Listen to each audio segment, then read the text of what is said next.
So last week I posted a TikTok that kind of went off. I blame entirely the fact that Amy Manford featured in said TikTok, and people just love them some Amy Manford, and I relate. Every week on Phantom we do maintenance, and while some weeks have special tasks, every week I do certain things without fail. The first is clean all the grills on our mics. Throughout the week a whole lot of things get caught in the grills: sweat, makeup, paint, powder, hair, dust, all kinds of nastiness. Enough build-up and it impacts the sound of the mic, so I place them into a jewelry cleaner, which works by sending waves through the water to create bubbles that attach to anything nasty in the grill and pulls them away. This takes a couple of minutes. I usually run it twice, and then I remove the little basket, tip out the grills on a towel, and leave them to dry. I have an entire video about how I clean the Phantom's mic, so go check that out, but for all other leads, I check their paint and redo their tape. Principal characters use 2 microphones during the show. This is because with the amount of time they're on stage, it would be difficult to address any mic issues they may have before they hit the stage again. To keep these mics together, I'm using little bits of micropore, which is a tape you may recognize from hospitals and medical settings. Over the course of a week, this tape gets matted with foundation, paint, hair and wig product gunks, and needs replacing. Almost all of our leads have their main and backup right next to each other, but some others have them in different positions due to costume, sound preference, or hairstyle. I use a little bit of clear nail polish to glue these bits of tape down a little more, as well as a little dot on the point where the grill meets the rest of the mic to help secure the grill securely. Once the grills are dry, I put them all back on the ensemble again, and they're ready to go for another week of shows at the Phantom of the Opera, Australia. On that video, some people had some really cool questions that they commented, and while I did answer them on TikTok, I am going to answer them here as well while I do mic maintenance for another little mic maintenance Q&A.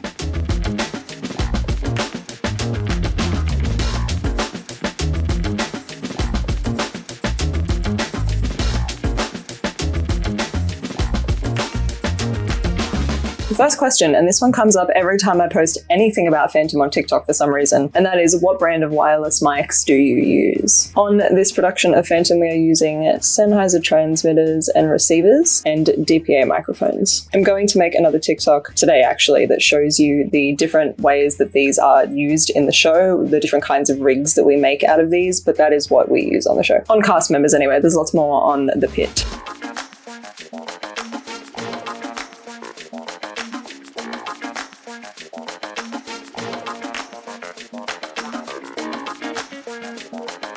Another question was, any tips or tricks for securing mics in people's hair that have short hair or thin hair and no wig? When someone has really thin hair, I tend to put their clip, like on all of the mics. On the mics, there are these clips that clip into people's hair. These little like toupee clips. These go onto the actor's head and then clip into their hair, and then you can pull the mic down. They like snap closed. For people who have thinner hair, I tend to end up putting their clip a little bit closer to the front of their hairline than further back. We want to hide it in the hair as much as we can, but I find that having it closer to their hairline just secures the position a little more in terms of how it sits on their forehead. I like to move the position that I put people's mic clips in around throughout the season so that it doesn't create like a little bald spot on them. There are some people in the show who do not have any hair and they wear a wig. In that case, they will be given a bit of lace elastic from Wham, and they have a wig cap attached to that bit of elastic. They then pin it into the wig cap like we would for someone who was just having a normal wig cap mic head situation. And sometimes I put a bit of tape on their wig cap for those people because they don't really have hair to hold it in. For people who are hairless and not wearing a wig, they wear an ear rig. These look different on every show, but on Phantom we've got, this one I still need to do maintenance on, it's a little bit gross, but this one is for Min. It is just a double because he is a main, and it just slips over his ear like this. It is grey because he has a grey beard, and that one sits at the top of his ear and the other one points towards his mouth. I also have a spare like this for the Phantom because if, God forbid, one of his or both of his mics go down, it would be very difficult for me to put a new mic on him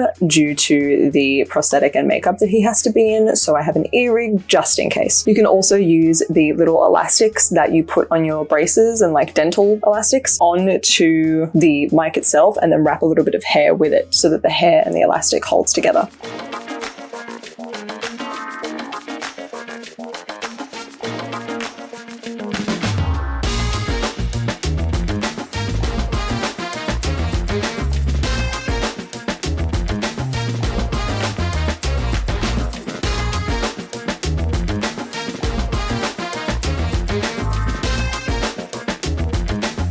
Do you guys talk in Australian accents or do you do American accents on stage? So for every single Australian production I've been part of, they use the accent required of the text, just like everywhere else in the world. For example, Mary Poppins, they use English accents, Hamilton, they use American accents. So on this show, there is a mix of English accents, a couple of French accents, and a couple of Italian accents. The accents in Phantom are kind of weird anyway, because why is Christine Swedish? They make a point of referencing the fact that her name is Swedish and then she has an English accent, even though she was from a Swedish dad, orphaned, and then looked after by French women in Paris.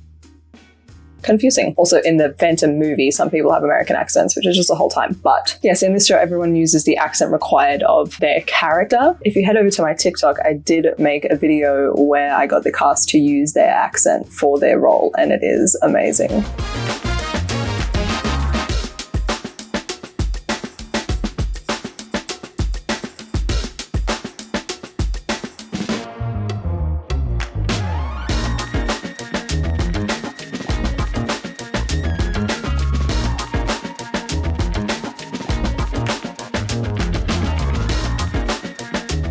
How often do the backups need to be used? Once in a blue moon or like once a week? So there are a million reasons why someone would need to use their backup. A really common one is that a hair can get caught in the microphone, which makes this really awful like popping noise. They could get sweat clogging up their mane a little bit, especially if they have a microphone that has different positions and the mane is in a bit more of like a sweaty location. There could be noise on one of their transmitter packs where it like makes this little weird wobbly noise when it's cold and needs to be wiggled out. Maybe the mic is going a bit dull and the person operating just likes the sound of the backup better. There are a million reasons why someone might switch to the backup, but I would say that they're used every couple of shows, and some characters more so than others, depending on the character.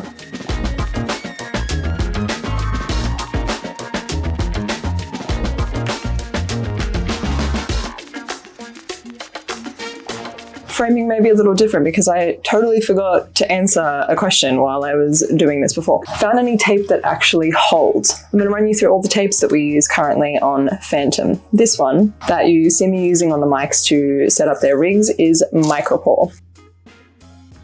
MicroPore is a pretty good one for sensitive skin. It is really thin. It's kind of like a paper almost, and the edges rip, which I really like because it kind of blends into the skin a bit better. Another one good for sensitive skin is Blenderm. Blenderm is like a plastic kind of one, but it is again quite thin. It's just shiny and thin and also very good for sensitive skin. How many times am I going to say that it's good for sensitive skin? Who can be sure? The next up, and this is kind of the one that we start with on people, is Lucafix or Transpore. This is what all of these are called in Australia. I'm not sure what they're called in other places. This one is again like a clear tape. It rips off really easily. It's got like a bumpy texture, and this is, like I said, a standard starting point that we would give people if they are too sweaty and this one doesn't stay on them. During the show, we move up to the strongest one. If their skin reacts poorly to this, we move down to Blenderm or to MicroPore. The strongest stuff, the good stuff, this is Leukoplast. You may recognize this one if you've ever strapped a sport injury. It is quite strong, quite thick, like an elastic plaster kind of situation. If someone's skin is too sensitive for MicroPore or Blenderm, or maybe if they have like an allergic reaction to adhesive, or if they are a person of color who has to wear a costume that shows where their tape is, so you want to hide the tape a little bit better, because all of these other ones, like the MicroPore, will blend in okay with someone who is like a tan or a whiter complexion. The Blenderm is clear, so that's good, but this one is Tegaderm. You may recognize Tegaderm if you've ever been to the hospital and had the little intravenous line. It is like a clear plastic. You may also recognize it if you've ever used it to heal a tattoo, which is what I do. This stuff comes apart in a little package and it is clear, like super, super clear. Really great for sensitive skin, obviously, because it's used in hospitals and you can barely see it. It's shiny, but that's really it. It sticks pretty well for people who are quite sweaty too. If people are wearing quite revealing costumes, this is definitely one that I would recommend because it blends so nicely into the skin. And as much as people are forgiving of seeing a mic, of seeing tape, you always want to, make it look as good as you can. So those are the ones that we use on Phantom. These are pretty standard for shows. Tegaderm is not that common, but that one is a good one. Tegaderm, Leukoplast, Lucafix, Blenderm, and MicroPore. These should be your basics in your kit.